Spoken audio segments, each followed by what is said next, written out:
Bonjour, je vais aujourd'hui poursuivre mon cours Analyse des situations de travail et développement des compétences.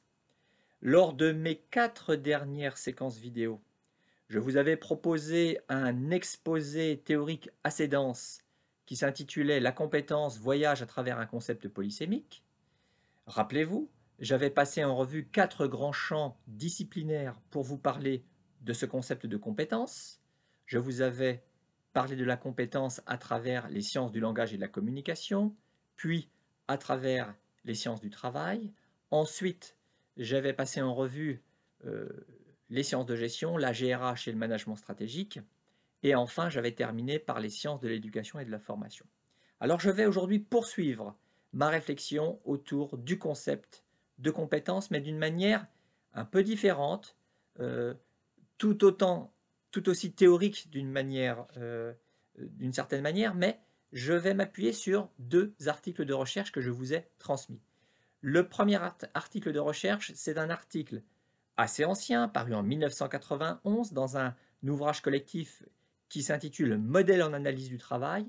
Cet article s'appelle Compétences et ergonomie et a été écrit par l'ergonome Jacques Leplat. C'est donc euh, le point de vue de Jacques Leplat, ergonome, sur la compétence. Plus précisément, c'est le point de vue de l'ergonomie cognitive. Je vais y revenir dans quelques instants. Et puis dans une autre séquence vidéo, je vous parlerai du texte intitulé Travail et compétences, un point de vue de didacticien, écrit par Pierre Pastré, qui n'est autre que le fondateur de la didactique professionnelle. Cet article est paru dans la revue Formation Emploi en 1999, et donc c'est le point de vue de la didactique professionnelle sur la question des compétences. Commençons donc par le texte de Jacques Leplat. Pour appréhender ce texte et pour aller vraiment à l'essentiel par rapport à ce qui nous intéresse, à savoir la question de la compétence, je vais essayer de répondre à 2 questions. Première question, quels sont selon Jacques Leplat les traits caractéristiques des compétences? Et deuxième question, quelle est la spécificité de la démarche ergonomique par rapport aux autres sciences du travail? Je vous avais parlé dans mon exposé théorique de 2 autres sciences du travail, notamment la sociologie du travail et la psychologie du travail. Je vais tout d'abord me pencher dans la vidéo d'aujourd'hui sur la question quels sont les traits caractéristiques des compétences.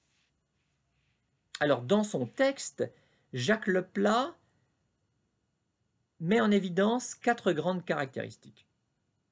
Je les annonce et puis je vais revenir plus précisément sur chacune de ces caractéristiques. La première, c'est le fait que les compétences, elles sont toujours finalisées. La deuxième caractéristique, c'est le fait que les compétences, elles sont apprises. Troisièmement, troisième caractéristique, les compétences, elles sont organisées. On verra ce que cela veut dire. Et enfin, caractéristique numéro 4, la compétence, c'est une notion abstraite et hypothétique. Revenons sur la première caractéristique, à savoir l'idée selon laquelle les compétences sont finalisées. Qu'est-ce que cela signifie?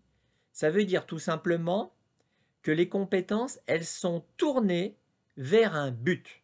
Elles sont tournées vers un objectif à atteindre. Et ce but, cet objectif à atteindre, il est spécifié dans la tâche prescrite. En ergonomie, on parle de tâche prescrite. Et donc, les compétences, elles renvoient à l'exécution d'une tâche ou d'un ensemble de tâches de même nature. Donc pour le plat, on ne peut pas séparer la compétence de l'objectif que l'on fixe au travailleur et donc de la tâche ou de l'ensemble des tâches qu'on lui confie. Et donc pour Jacques Leplat, et ça c'est un point qui me semble extrêmement important, on n'est jamais compétent dans l'absolu, cela n'a aucun sens. On est compétent pour une tâche ou pour une classe de tâches donnée par rapport à l'exécution d'une tâche ou par rapport à l'exécution d'un ensemble de tâches. Alors, une petite définition quand même de la tâche. Dans un autre texte, Jacques Leplat dit la chose suivante concernant la tâche, puisqu'on ne peut pas séparer le concept de compétence du concept de tâche. Il nous dit La tâche, c'est un but donné dans des conditions déterminées. Voilà, voilà ce que recouvre la tâche et je pense que vous comprendrez aisément que derrière la tâche se niche l'objectif prescrit. Pour atteindre donc le but, l'objectif fixé, l'objectif prescrit, le travailleur va évidemment mobiliser tout un ensemble de ressources pour Jacques Leplat. Mais pour Leplat, le travailleur va avant tout mobiliser des savoirs ou des connaissances. Il parle indifféremment de savoir ou de connaissances, et ces savoirs et ces connaissances, qui sont en fait pour Jacques Leplat les compétences, il ne différencie pas d'un côté les savoirs et les connaissances et de l'autre les compétences. Les compétences, c'est avant tout des savoirs et des connaissances qui sont mobilisés dans l'action, qui s'expriment dans une action donnée. La perspective de Leplat est donc une perspective cognitiviste. Cognitiviste, ça renvoie à la cognition, cognition, ça renvoie au savoir, aux connaissances, et donc Leplat assimile les compétences à des savoirs et à des connaissances mobilisées dans l'action par rapport à l'exécution d'une tâche ou d'un ensemble de tâches données. Voilà la première caractéristique. Donc retenez cette idée selon laquelle les compétences sont finalisées. Deuxième caractéristique, selon Leplat, les compétences, elles sont non seulement finalisées, mais elles sont également apprises. On ne naît pas compétent pour tel ou tel type de tâche, mais on le devient à travers un certain nombre de mécanismes d'apprentissage. Donc, cela suppose un apprentissage préalable. Cet apprentissage, il peut prendre deux formes. Cet apprentissage, il peut tout d'abord être explicite, formel, ou bien cet apprentissage, il peut également être implicite ou encore informel. Alors, qu'est-ce que Leplat veut signifier? Quand Leplat parle d'apprentissage explicite ou d'apprentissage formel, c'est-à-dire qu'on a affaire à un apprentissage qui est pour l'auteur, je reprends ses propres termes, qui est rationnellement guidé. Rationnellement guidé. Donc ça veut dire qu'on a affaire à des processus d'apprentissage des compétences que l'on va retrouver à l'école, au sein de l'organisme de formation, au sein du centre pour apprentis, mais ça renvoie également aux procédures, aux modes opératoires qui permettent en situation de travail de guider l'apprenti. Il s'agit donc d'un apprentissage rationnellement guidé et qui a été pensé en amont de l'exécution de la tâche pour former les personnes à l'exécution d'une tâche ou d'un ensemble de tâches. Mais, nous dit Leplat, il n'y a pas que des modes d'apprentissage explicites formels, puisque l'apprentissage peut être également implicite ou informel. C'est ce qu'on appelle l'apprentissage en situation de travail, ce que certains appellent, selon la formule commune, l'apprentissage sur le tas, ou encore l'apprentissage par l'action. On apprend évidemment énormément de choses en travaillant et donc en étant plongé dans l'action, en étant au cœur d'une situation de travail, bien évidemment. Ces deux types d'apprentissage pour Leplat sont évidemment complémentaires. L'apprentissage explicite formel et l'apprentissage implicite informel sont complémentaires. Retenez donc l'idée de ces deux formes d'apprentissage, et de même qu'il y a deux formes d'apprentissage pour Leplat, il y a également deux types de compétences, parce que ces deux formes d'apprentissage renvoient à deux types de compétences. L'apprentissage explicite formel renvoie à des compétences explicites, formelles. Dans le cadre d'un apprentissage explicite ou formel, on va pouvoir transmettre des compétences qui sont par définition explicites parce qu'explicitables. Alors qu'est-ce que ça veut dire? Ça veut dire que ces compétences, on peut en rendre compte à travers le langage. Elles peuvent être transmises à travers le langage. On va pouvoir, par exemple, transmettre les compétences en formalisant ces compétences sous forme de règles ou de procédures. Ou bien c'est le tuteur qui va former son apprenti et qui va, grâce au langage, le guider rationnellement dans l'exécution de la tâche ou des tâches qu'il doit accomplir. Et puis, le deuxième type d'apprentissage, la deuxième forme d'apprentissage, l'apprentissage implicite ou informel, eh bien, renvoie permet de faire émerger des compétences implicites, informelles ou encore tacites.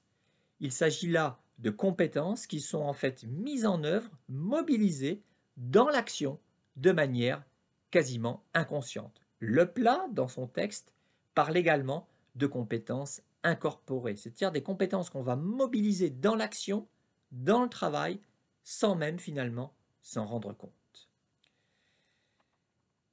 Donc, retenez cette deuxième caractéristique, les compétences sont apprises. Caractéristique numéro 3, selon Jacques Leplat, les compétences sont organisées. Alors, comment sont-elles organisées? Eh bien, les compétences, elles sont organisées en unités coordonnées, nous dit Leplat, en unités coordonnées pour la réalisation d'un objectif. Donc, cela renvoie en fait au caractère hiérarchisé ou modulaire des compétences. Il faut imaginer les compétences comme des sortes de modules plus ou moins complexes. En fait, les compétences, elles peuvent, selon Leplat, s'emboîter les unes dans les autres à la manière un petit peu des poupées russes. C'est-à-dire qu'à la base, on a des compétences relativement simples, des compétences élémentaires, des compétences de niveau inférieur, qui vont, donc tout un ensemble de compétences élémentaires, qui vont entrer en interaction et qui vont entrer dans la composition de compétences d'ordre supérieur, donc déjà un peu plus complexes, et ces mêmes compétences vont elles-mêmes produire d'autres types de compétences plus complexes, etc. etc. Donc il y a bien un caractère modulaire, hiérarchisé derrière ce concept de compétences. Et bien évidemment, en termes d'apprentissage, on va tout d'abord apprendre les compétences relativement simples, relativement élémentaires, et petit à petit, au cours de son apprentissage, l'apprenant va monter en compétences en se frottant à des compétences de niveau supérieur, voire à des compétences complexes. Et puis, quatrième caractéristique, la compétence, le concept de compétence, c'est un concept ou c'est une notion abstraite et hypothétique. En fait, la compétence, nous dit Leplat, on ne peut pas l'observer, on ne peut pas la saisir, on ne peut pas l'appréhender directement. Ce que l'on peut appréhender, ce que l'on peut observer, ce que l'on peut saisir, ce sont les manifestations de la compétence. C'est ce que la compétence produit, c'est-à-dire la performance, en référence à la linguistique, dont je vous avais parlé dans ma première séquence vidéo, et en référence aux travaux de Noam Chomsky sur la compétence et la performance. Je n'y reviens pas. Donc la conception de Jacques Leplat, en tant qu'ergonome, elle est clairement cognitiviste, encore une fois. Pour l'auteur, il le dit à un moment donné dans cet article, la compétence, je le cite, c'est avant tout un système abstrait sous-tendant la performance. C'est une reprise quasiment pure et simple des travaux de Chomsky. La performance est première pour Leplat, parce que la performance s'observe, et c'est à partir de ces observations, on observe la performance, qu'on peut ensuite remonter à la compétence. Donc pour Leplat, autre définition qu'il donne de la compétence est aussi, c'était la formule c'est la définition la plus complète qu'il donne de la compétence dans l'article, il nous dit la compétence, c'est donc le système de connaissances qui permettra d'engendrer l'activité répondant aux exigences des tâches d'une certaine classe. Donc l'activité ici renvoie tout simplement à la performance, au sens où je l'avais défini dans une autre vidéo, c'est-à-dire au sens de l'action réussie au regard d'un objectif. Donc retenez ces 4 caractéristiques concernant la compétence. Les compétences sont finalisées, elles sont apprises, elles sont organisées, et la compétence, c'est une notion abstraite et hypothétique. Leplat, ici, s'appuie sur Chomsky.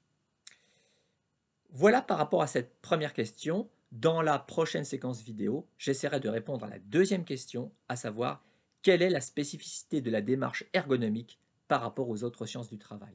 Au revoir.